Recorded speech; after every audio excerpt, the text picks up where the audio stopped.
بسم اللہ الرحمن الرحیم۔ آج کا ہمارا ٹاپک برے اعمال مصائب کا سبب ہیں۔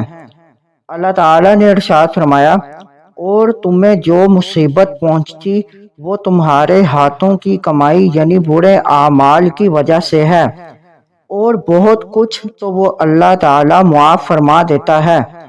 اس آیت کریمہ میں عام مسلمانوں پر آنے والی مصیبتوں اور آزمائشوں کا سبب بیان ہوا کہ گناہوں کا ارتکاب کرنے کی وجہ سے بندہ مصائب کا شکار ہوتا ہے، اور رب تعالیٰ کتنے ہی گناہ اپنے کرم سے معاف فرما دیتا ہے، پھر یہ مصیبتیں گناہوں کا کفارہ بن جاتی ہیں۔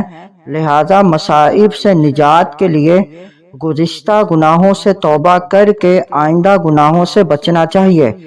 یاد رہے کہ انبیاء کرام علیہم السلام ہر قسم کے گناہوں سے معصوم ہیں۔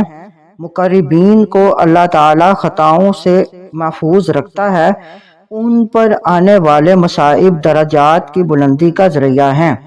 مزید معلومات کے لیے ہمارے چینل کو لائک اینڈ سبسکرائب کریں۔